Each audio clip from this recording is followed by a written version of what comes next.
आज अगर एक बार 10 इंद्रियों से राम नाम ले लें तो राम नाम का फल क्या है? मान लीजिए हम कथा में भी आ गए, इसका फल बताओ तो सुनो।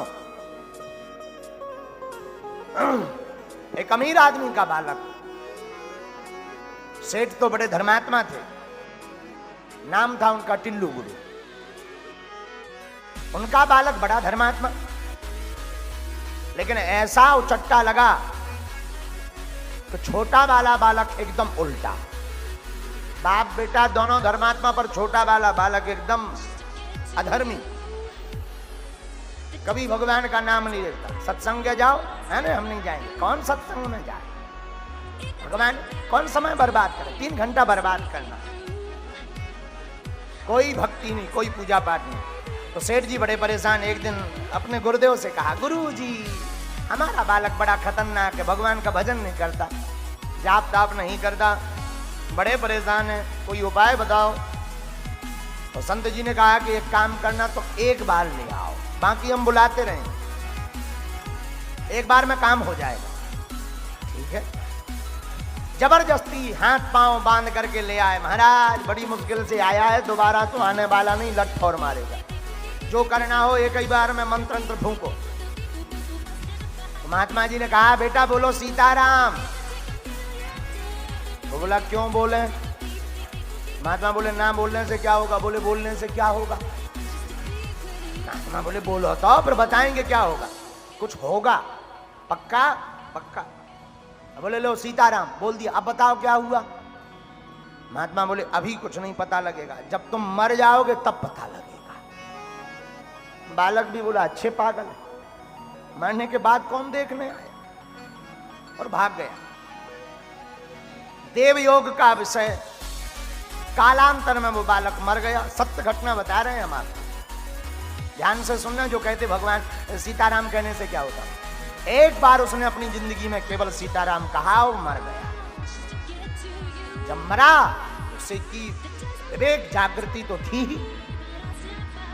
यमराज धर्मराज के सामने खड़ा हुआ तो धर्मराज से बोला हमारा बही खाता निकालो। तो बही खाता निकाला तो दूतों ने बताया कि इसने जिंदगी में पाप ही पाप किए, सिर्फ एक बार सीताराम कहा, एक बार।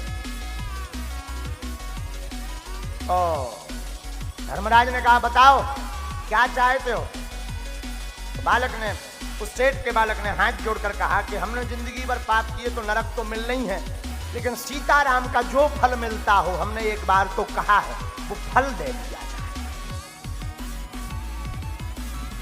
धर्मराज ने अपनी सभी बही खाता निकाल के ऊपर नीचे तक पड़े, अब उसमें तो सीताराम का कहीं फल लिखा ही नहीं।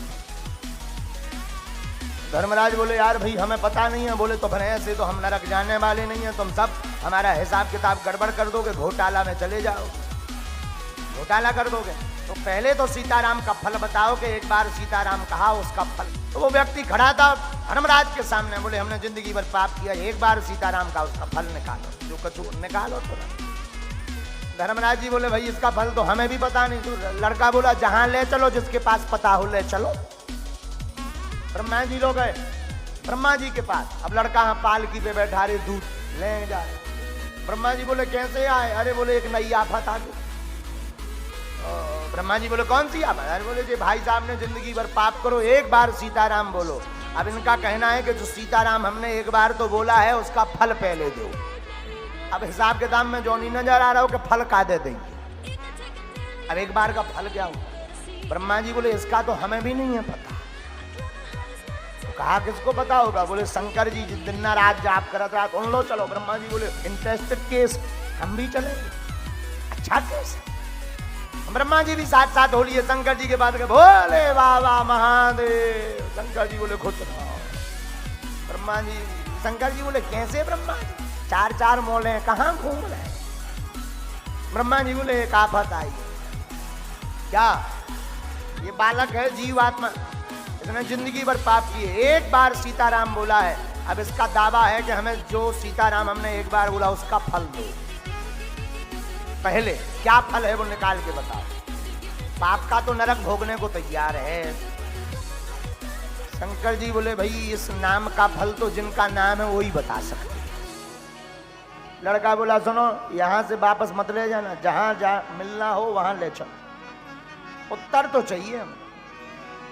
फिर क्या, साफ देवता भगवान श्री हरि के पास पहुंचे। सरकार, हाँ बड़ी आफत हो गई।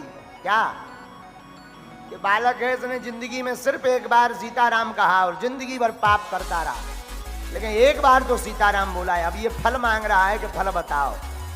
राम जी बोले फल की हिसाब किताब तो कभी नहीं बन पाया, लेकिन इसको बता दो कि इसका फल यही है कि तू एक बार सीताराम जब किया है तो तीनों लोकों में पालकी में घूमता हुआ हमारे धाम को आ गया। इससे बड़ा फल क्या हो सकता है। बालक को तब उस महात्मा की बात याद आई कि महात्मा ने कहा था एक बार कह लो क्या बिगड़ जाएगा।